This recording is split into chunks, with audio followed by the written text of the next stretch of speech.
Welcome to this episode of She's All Books.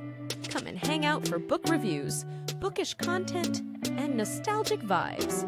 I hope you enjoy this episode.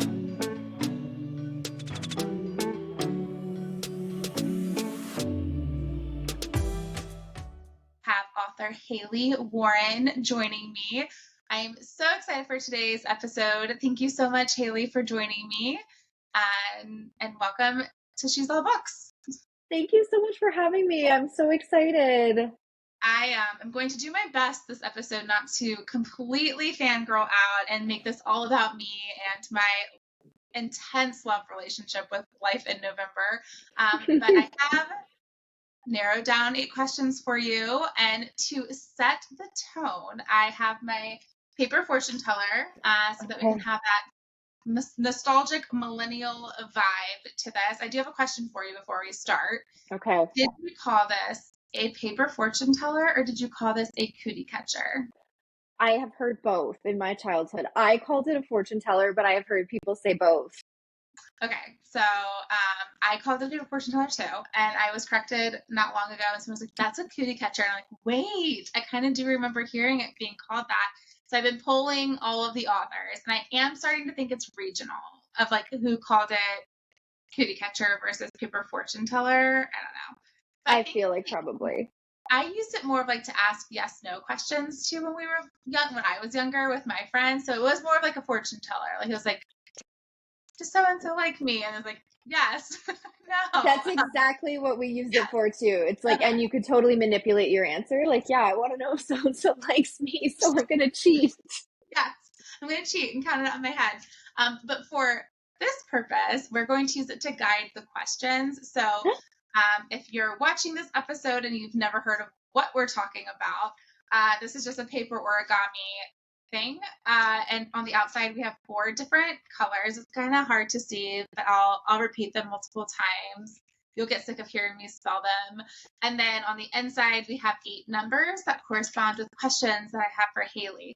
So before we get started, though, let's tell the readers how many books you have published and what those titles are, just so that they can, if they haven't read your books yet, just so that they kind of can follow along with what we're talking about.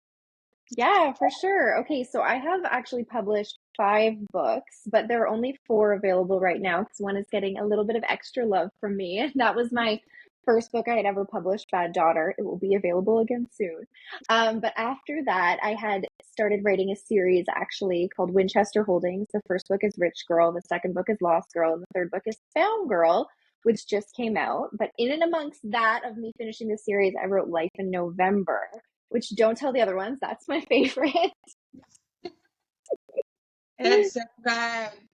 I actually, my first ever MASH Monday, which we'll get to this section later, but was dedicated to Life in November because I was just that with it. Yes, and I still am. And I have reread it, I think like 2 or 3 times. I think actually 3 or 4 times. I'm just head over heels in love with that book. And I did finish your series and absolutely love it. I need to post my review for it. Of course, like 5 glowing stars. I absolutely loved it. I think that Life in November just has this like spot in my heart. So, yes, I don't know how to describe it. I don't know what it is either. It's just like so special to me too. Like I said, I always say, I'm like, don't tell the other ones, but that one's my favorite. And It's funny. I'm sure we'll talk about it, but I would love to tell the very bizarre story on how that popped into my head. It's one of our questions. It is one of the questions perfect. I'm dying to know, and I'm dying to know a lot. So selfishly, not making this about me, but the questions were handpicked by me. All right. Your color options are, because I can't wait to dive in, purple, pink, orange, or green. Ooh, let's go green. Green. All right. GREEN. And your number options are 3, 4, 7, or 8. I have to go with 8 to start it off. Question number 8. All right. So I'm very curious. I think I kind of have an idea. But if you were to describe your ideal book boyfriend in a fill in the blank, my ideal book boyfriend blank, how would you describe him?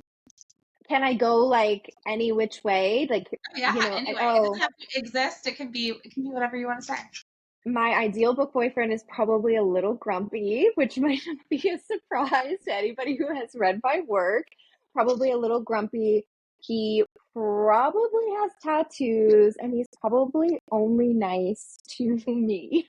Um, I am a sucker for that. I love it. Yes, absolutely.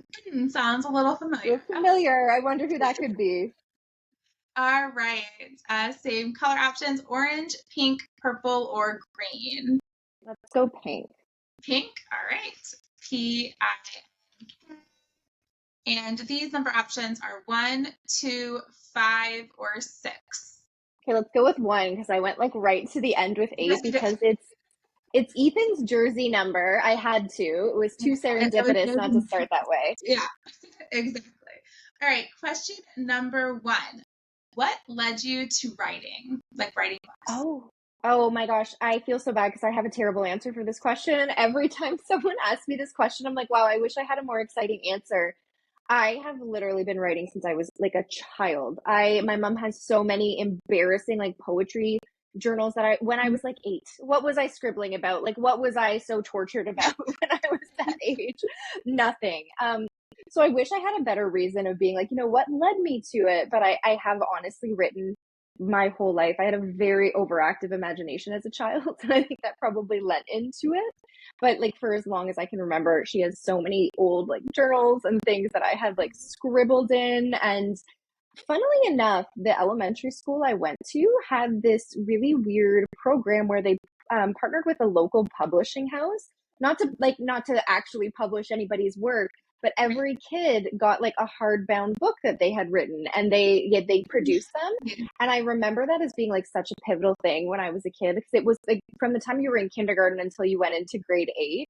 So I don't know, maybe I'll thank Oxford Elementary for really nurturing my love for writing. But it was just, I remember that being a really cool experience. Definitely. That would like definitely mold you, especially if you have like that outlet to like channel your creativity. That's awesome. I feel like Yeah. writing has to be, I don't know, I don't write, but it feels like it has to have like some level of like therapeutic benefits. I mean, Yeah. I think so. Like I'm a pretty big like self-insert queen. Like there's something from my life in like every single one of my books in different ways. So I would personally think so. That's awesome. Very cool. Thank you for sharing that with me. Sorry, I feel like that's a boring answer, but I'm No, like, oh, not it's at been all. my I think whole life. you're like always a writer. All right. Pink, purple, orange, or green? Let's go purple. Purple. All right. Purple. Question or number options are 2, 5, or 6, since we already answered 1. Let's go 5. Question number 5. All right. Question number 5. I feel so bad because it's definitely like a selfish question. For life in November, do you have any plans on a second book, whether it's like an interconnected book of some sort? I don't really know like how that would work, but like, do you have any plans to continue November and Ethan's story? So I have, and they live in my drafts on my phone. I'm staring at my phone, certain things from Ethan's POV. So that is something that I would definitely consider doing. I kind of had this idea actually when I was on a writing trip. I was like, oh, I should write the book, but from Ethan's POV with new content, like some Yeah. scenes overlapping, because I feel like there's like certain pivotal scenes in Life in November that would be so great for a reader to kind of get from his perspective. So I feel like, I mean, at the very least, I have like, I would call them almost like extended epilogue things that are written from his perspective that I would love to include in something at some point, whether it's like, bonus chapters in like a new edition or anything like that. Yeah. So whether it's that or if it would be, actually kind of exploring more content from his perspective, it's definitely something I'm open to. I loved writing that book and I loved them so much. They live rent free in my head, and like they were my own characters, which is maybe not the best thing to say, but I loved writing them so much. So I would definitely think about going back to it. Yes, and that I feel like he would have so much content because you could kind of like, not that I'm writing this book for you, but like led him to where we met him as Oh, readers. totally. Yeah, and then there's like a gap where like we can learn more about him. I don't want to spoil it too much for the viewers. But I could definitely see that, and I would be the first person to buy that book. I'd be waiting right at midnight for sure. And So that's kind of how I thought about it actually, is that like you would get a bit of pre-content yeah, for, how he ends up in this bungalow in the situation. Yes. Philippines, how he ends up Yeah. here, and then a little bit, during that, like you said, you've got that little chunk of time and then a little bit Yes. of other kind of after content. And I think Yeah. there's some other ideas, some scenes I actually ended up having to cut that I would love to put in and repurpose like from his Definitely. POV. There was one in particular, this is not spoiling anything, No. but they're on a boat at one part in Vietnam. And I had this like really fun scene where they look out over the water and they see these squid and they're lighting up. And November doesn't actually know what's happening, but Ethan does. And he's like so proud of himself for like having this moment of being like, oh, I know things too. Cause like she's obviously very brilliant and very smart. And he's always talking about that. And I ended up having to cut it because of something else that got added in later. And I'm like, oh, that would be so fun to add back in from his POV. Yes. Yeah, that would be so cool. Now I'm all excited. I'm gonna be like I'll trying to send you some snippets afterwards yeah, of things from Ethan's POV so you can get the love. inside scoop. And I know I've already shared this with you, but for viewers watching this, like I've never read, like I bought it on Kindle, um, and I've never gotten to like just the third chapter and had to stop reading a book so I could go order the paper, like the actual like hard copy of it, because like, I just knew like instantly that this was going to be a book that I like had to have the trophy of. I needed to it and have that physical copy of it. So like just to put into like an example of how like obsessed and how amazing this book is, like I was in the third chapter, like who does that? Third chapter, like you don't even know what's gonna happen. And I was like, I have to have this and a It paper. could have taken a total nosedive if you're like, Yeah, no, I'm stuck with this. But this. honestly, no higher compliment. I feel like that. And then when people tell me that they're like, I was so mad I threw your book, I'm like, oh, thank Yeah. you. That's what I wanted. I have only ever I didn't throw my Kindle, but I did drop my Kindle during one book, and that was Diana Elliott Graham's When We Oh, Were. yeah.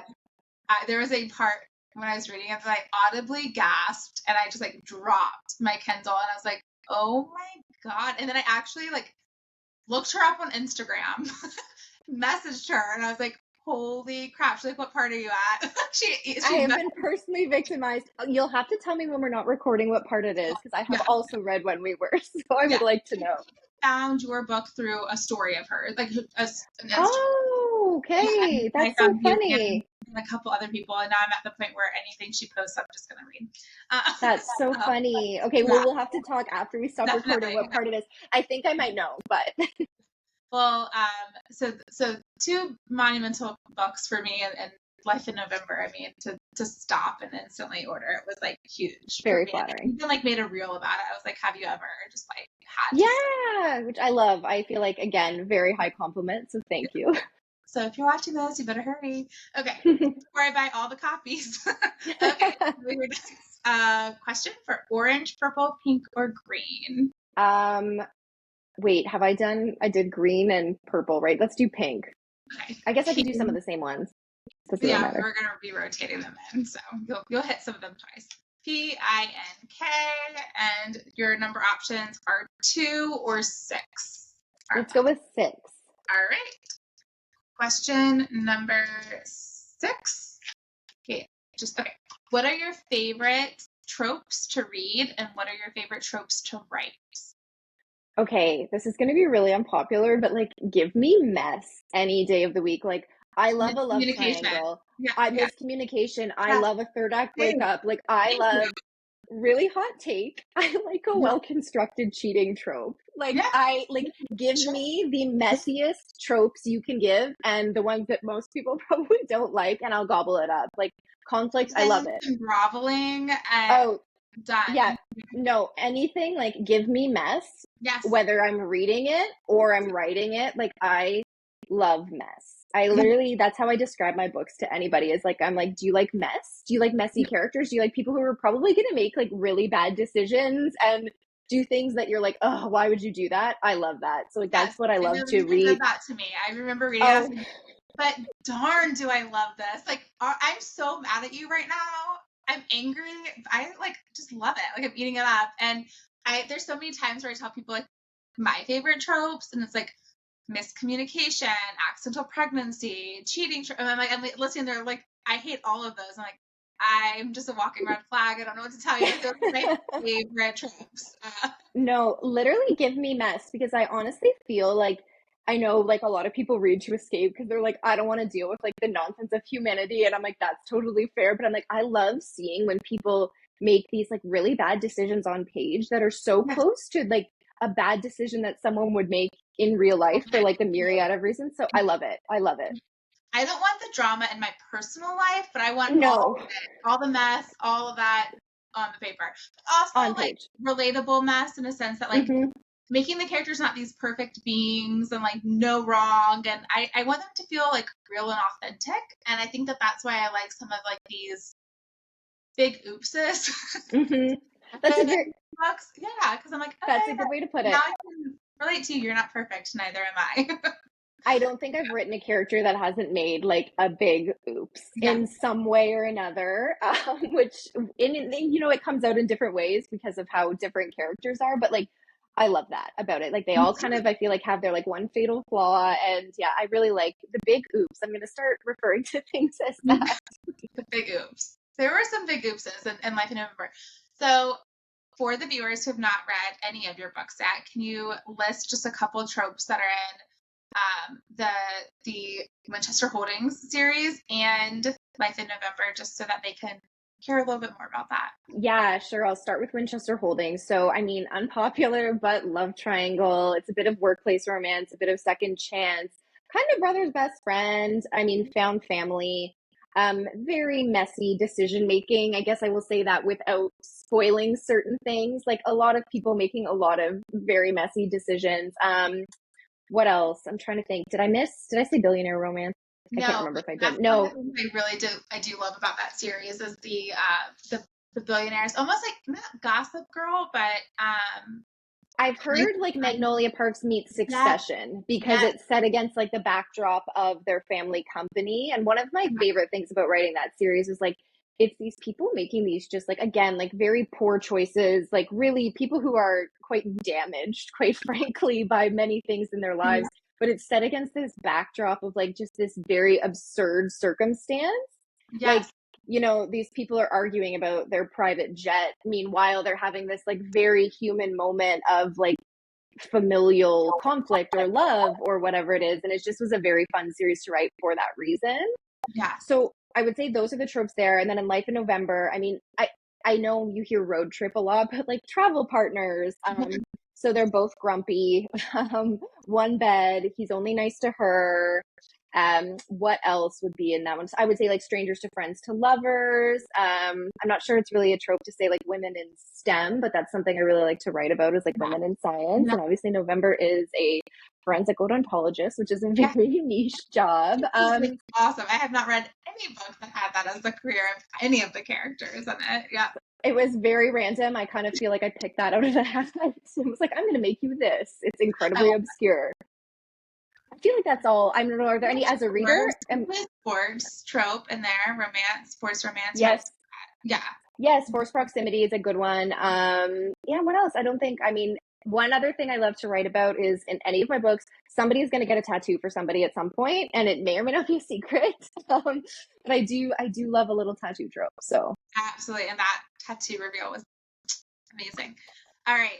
Thank you for sharing those. Perfect. So if you're watching this and any of those tropes, that's a wide variety of tropes, yeah. strike you as interesting, you definitely want to check these out. All right. Green, purple, pink, or orange. I don't think I picked orange yet, right? I don't think. I'll go with that one. Okay. ORANGE. And your options from this group is two, just two. Two. Okay, we'll go with two. Question number 2 is, sorry, I have to flip back over. I'm going between two different she's. All right. What do you want readers to feel when they read your books, or what do you want them to get out of reading your books? Oh, I love this question. So, I mean, this kind of ties into what I was saying about like mess. I would love a reader to read one of my books and be like, I feel better about a very human moment that I had or a Yes. decision that I made. And I mean, a theme through everything I write, it's hidden in different ways, but I write a lot about grief, which would kind of sound surprising if you're like listing off Yeah. all these tropes and all of these things. Yeah. But I think, that's one thing that I really want is for people to feel seen in their grieving, in their messiness, perhaps in their own morally grayness, whatever it is. But I just love this idea that people might find like a home for their messiness in my characters. And I really like to reflect that. I think one of the best compliments that I've ever received from readers, and it's always very vague. It's just like, that person made me feel seen, or that book made me feel seen. And I don't have to know what it is, but like, to me, that's just the ultimate thing is I want people to see a little bit of themselves reflected in the characters, or perhaps like find a little bit of healing through like, whether it's through grief or whatever it is. Right.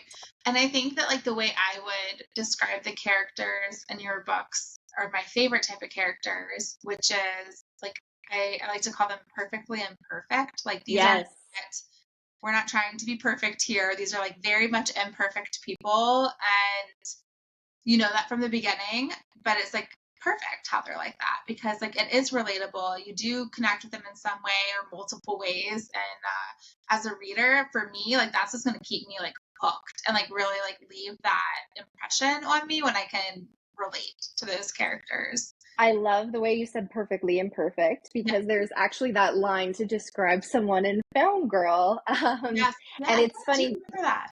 Yeah, because there is one character I would say who in that series, after Rich Girl, everyone was like, oh, they're perfect. And I was like, okay, buckle up, because Buddy is not perfect, and he will have a spectacular fall from grace in the second book, because nobody's perfect. And I really love that, like perfectly imperfect. And that's how I just want, people to feel and what they see in my characters too. Absolutely. Awesome. Perfect. Well, as a reader, I can say that that's how I felt. So, yay. All right. Pink, orange. Well, I just forgot. Pink, orange, purple, or green? Let's circle back to green. I feel like I opened with that one. Green, GREEN. And your number options are 3, 4, 7. Because we already did 8. So 3, 4, or 7. Yes, I did. Let's go 3. 3. All right. See, if I don't write these down, like there's no way I'm going to. All right. Until I start asking you the question. Okay. Question number 3. A lot of people hate when I ask this. I know that you probably are not going to love me asking this. But what are 3 things that readers might not know about you?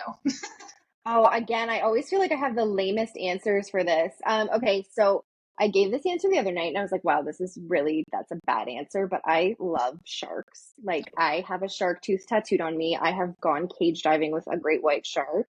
So I'm like and that seems so strange. Like, that's just like one of the first facts I think about. Like it's a very deep love. I have a fossilized megalodon tooth. I have a ton of shark teeth that I've collected over the years. Awesome. So that is a big one. The other one, I have surfed on 3 continents, just kind of interesting. And then the other one, this is sort of random and it ties into life in November. With the exception of the Philippines, I have been everywhere that Ethan and November go. And where they stay and some of the activities was based on places that I've been and things that I've done. Wow. Because I know you love traveling. Well, I picked up on that from your Instagram. And that makes sense, because the way you wrote those like different places that they were traveling to, I was like, I felt like I could visualize it. So well, thank you. That you were there. That's awesome that you've been to all of those places. So what made you include the Philippines, since you haven't been there? What? I don't know how, well, actually I do know, because I don't know if the origin story question is in here about how I came up with the idea for this book, if it's in one of my questions, so I don't want to. I was going to be one of the ones, yeah. Okay, I won't jump ahead then, because I will explain how I came up with that location, because it ties in pretty particularly to how I came up with the book.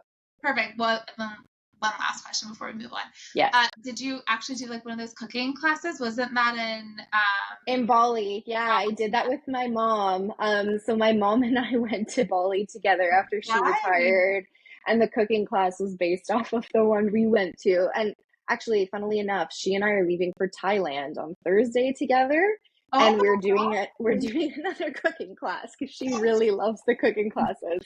I'm obsessed with Thai food. I have a good friend Oh, so who is good. Thai and will like make the most amazing Thai food. And I always say a local Thai restaurant does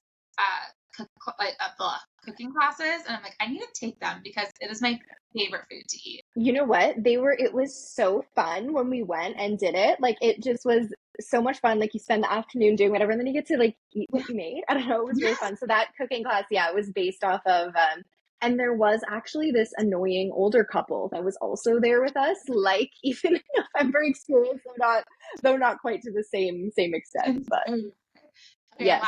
last sub question to that, because this is like where I'm starting to really show how I'm just using this as like a fangirl session. The paddle board scene at the very beginning, and if I don't think this is spoiling anything, if it is, I can throw up a big spoiler sign. But in Life in November, the way that November and Ethan first bump into each other is November's kind of floating on this paddle board, and she had lost her paddle out at sea. She doesn't have it anymore. She's just like floating, and happens to float into Ethan's like bungalow. Is that correct? Like, Yep. it's like a hut kind of thing, right? His overwater bungalow. Water bungalow, right? Did you ever paddleboard and lose your paddle, or was just that like a fresh idea that popped in your So this is where I kind of came up with the book, which I'll tell the story when we get to the question. Please. We'll go ahead and go to the next one. Yeah. I'm getting ahead of myself. I told you before we started filming, it was very hard for me to narrow this down to 8 questions, and there are a lot of questions with sub questions, and this is why. Sneaking them in, it's good. Pink, purple, orange, or green? Purple. Purple. All right. PURPLE. And your number options are 4, 7, 4 or 7, because we already did 3 and 8. Let's go 7. Okay. Question number 7 is actually our second to last one, and it is how did Life in November come to mind for you? Okay, so what actually inspired the original genesis of the story, this is going back a year and a bit now. I was in Antigua with my partner, and we went paddleboarding, and I decided I had a little bit of an overestimation of my skill because the person at the rental desk was like, the fins are broken. So they're like, are you going to be okay to steer without the fin? You know, it's pretty calm out there. And I was like, oh yeah, I'm like a paddleboard aficionado. Like, look at me. I know exactly what I'm doing. I did not. And when we were out just a little bit further past the bay of where we were staying, and there was also a bunch of overwater bungalows here. So just to set up the context, we were not staying in an overwater bungalow, but we were paddling by them. A little bit of a storm swept in, and I could not move my board. I like totally sort of like lost control of it. And then I started panicking. Yes. And like, I was like, oh my God, where do I go? What do I do? Like, I don't know what to do, all of this. And then Ben, my partner, was like, okay, I'm going to jump off my board. He's like, I'm going to push you back to shore, because we were not that far. Because I could not make heads or tails of what to do, because at that point, like, the storm had come in. I was like, this is no good. Nothing's happening. And then, so as Ben like jumps off of his and is like literally forcing mine forward, this couple came out onto the balcony of their overwater bungalow, and they're like, do you guys do you need some help? And they're like, do you want to come in here and like you can just walk back to where you're staying? And I was like, yes, please, I need to be rescued. So we made it over there. I got up onto the thing, and it was this very nice couple named Gary and Elaine, who actually, the book is dedicated to 2 separate things. One about anybody who's ever lost a friend to life or to death, and then to Gary and Elaine for rescuing me. And so then we were just staying at a resort at the time. Ben and Gary took the paddle boards back, and I stayed and chatted with Elaine for a while. And then we went back, and I was so like stressed and anxious, and just like, I don't know, the adrenaline crash from being like, I'm stuck here. Like, I really thought I was going to get swept out of that bay and out into the ocean. Right. I just like laid there for the afternoon, like drinking champagne, and was like, nobody talk to me. And that's when I actually got this idea I was like, oh, that would be a great meet cute for a book. And Yes. originally, when I had kind of conceptualized it, it was much more like rom-com-y vibes, which isn't just like super true to who I am as an author, because even if I tried to write a rom-com, it would definitely take a super messy turn for sure. And so that's kind of where that came from.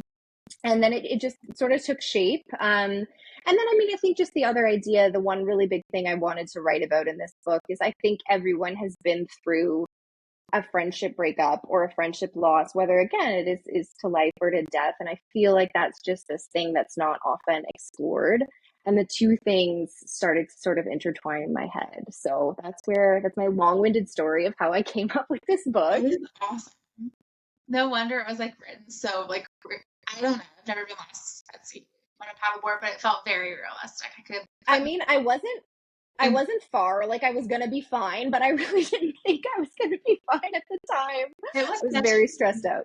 it was such a great meet cute, and I don't know, the way that it introduced Ethan was just like wonderful. Like it was like kind of summed him up, and Yeah, I mean, Gary was nothing like that. He yeah, was like a Southern man in a cowboy hat. He was not like a disgraced former professional English I love soccer that. star, I but love the imagination went a little wild with that one. But that is so funny. Oh, what a cool little yeah, inside tidbit for me. yes, Perfect. All right. Now when I read it for like the fifth time, I'm gonna have all this context, and it's gonna all be like this reading it. information. Yeah, I love it. It's gonna be like reading a new book again. All right. Pink, purple, orange, or green? Let's go pink. Pink. All right. Technically, you have one question left, Yes. so we're gonna do this just for the fun of it. PINK. Did it even And land on the floor? 4. Yeah. Yeah. Question number 4. Okay, what was your favorite scene to write in Life in November? And you're welcome to also share a favorite scene from the Winchester Holdings series. I just always lean towards Life in November. So Favorite scene. So I think there's probably, well, this is hard. There's a scene where, without spoiling too much, where very early on Ethan trades plates with November, and that's like when they've just met. That's one of my favorite scenes. So for readers, I don't really want to spoil too much, but I don't think it's a spoiler to say this, that she is a character who has lived with and is in sort of recovery from her eating disorder. And there's this very early on scene where Ethan trades plates with her when they barely know one another. That scene I love. The cooking class scene I also love, because there's just this like very different sort of like tender care he shows her. And then there's a scene where she sees him on television that I really, really love too, that I don't want to get into too much because that will border perhaps spoilers, and I don't want to spoil anything. I can set up a spoiler warning just in case. But kind of to circle back to the trading the plates thing you mentioned, and I don't think this is spoiling anything. I can put up the warning just in case, but like you mentioned, she had struggled with and had been living with this eating disorder, and recovering from the eating disorder. And I just loved how you wrote how well he was able to read her and like pick up on. Oh, thank you. Without like the actual like her saying it. So like they're like the trading the plates, but also like him asking waiters like a lot of questions about the menu options and stuff. I was like, that like is I guess a love language I didn't even know I had. Like that right there was like, oh my gosh, I don't know how to word Yeah. it.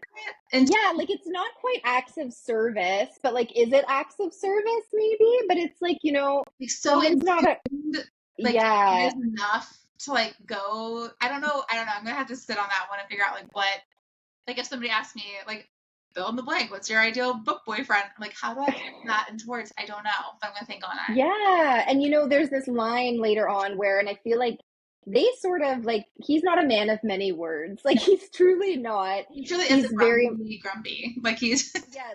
He doesn't have a lot to say. Like but he's one of those people that when he does say something, it means a lot. And they kind of both, I would argue, like fall in love off of reading one another, because she learns a lot about him, about reading his physical cues and things like that. And then that kind of develops. So it was really important to me, like, how can I show, this care that he demonstrates for her without, because it wouldn't be very much like Ethan to be like, okay, tell me about how you're feeling. Like, let's sit down and talk about this. Like, it's just not his vibe. He's never going to be like that.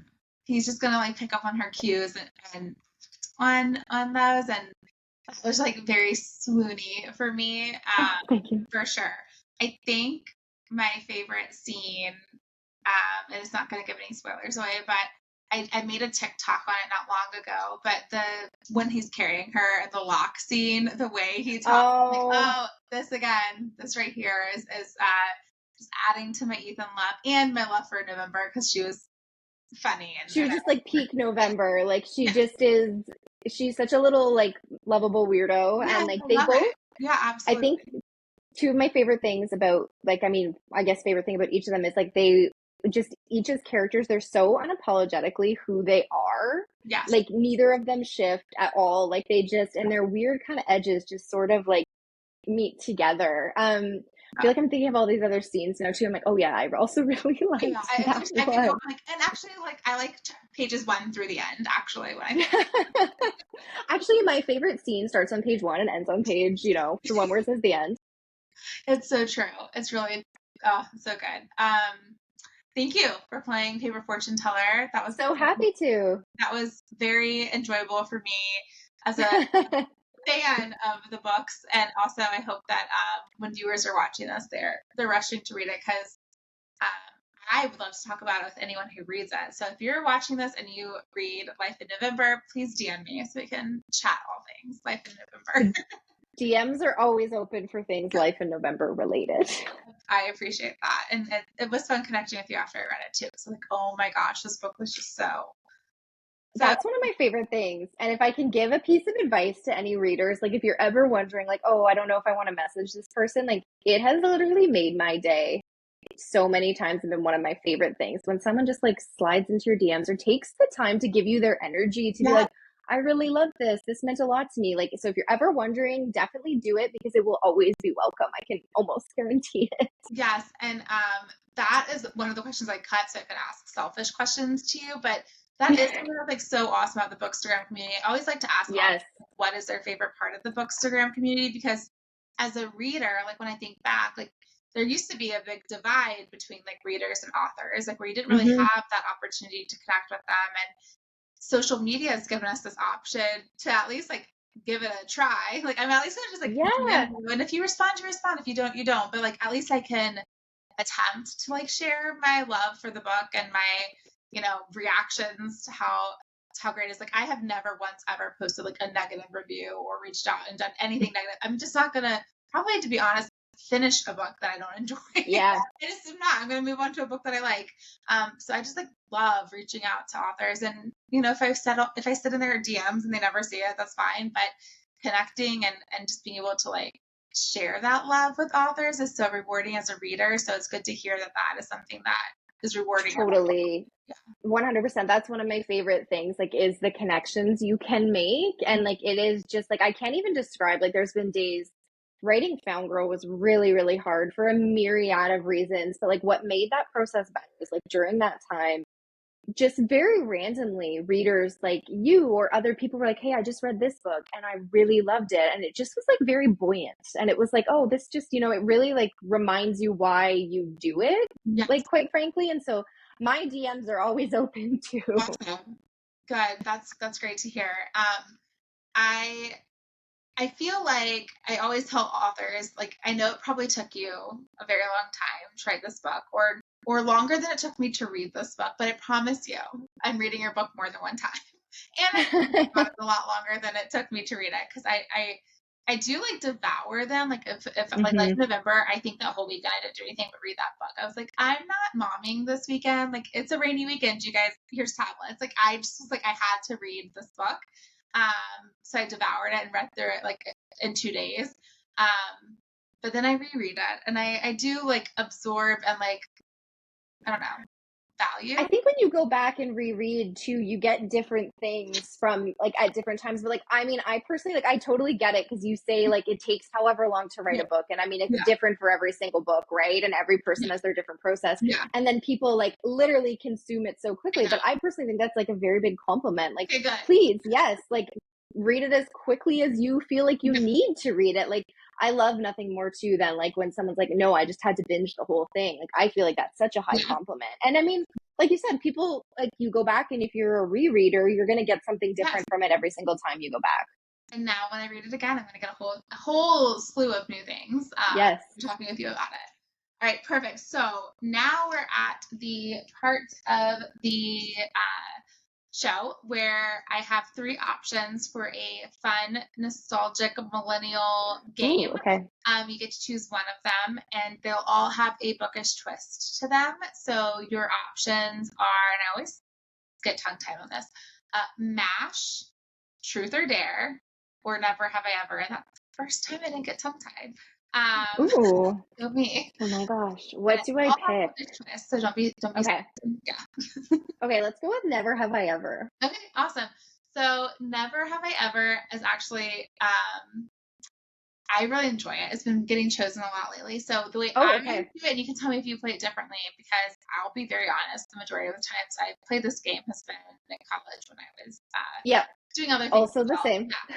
So the way I spun it for bookish is that we'll start with 3 fingers, just because of, like, this could go on for a while. Yeah. It could be really short. And if I were to go first, for example, maybe I'll say, like, I've never read Monster Smut. And if you have, you'd put a finger down, and we'll go back and forth until only one person's left with. Oh my gosh, wait, do I have to come up with things? Yes. I'm so bad at that. Oh, okay. Maybe I should have picked this game. It's either an easy game or it's not an easy game. It can go either way.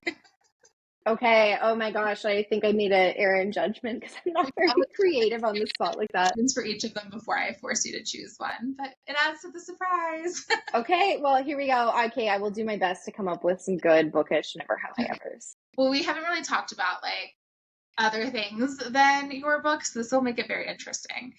We did share trope information, though, so that'll help us out. Yes. Okay, so do you want me to go first, or do you want to go first? You go first, so I can come up with one. I want to give you the option. Okay. So do I put my fingers up now too? Yeah. Yes. Okay.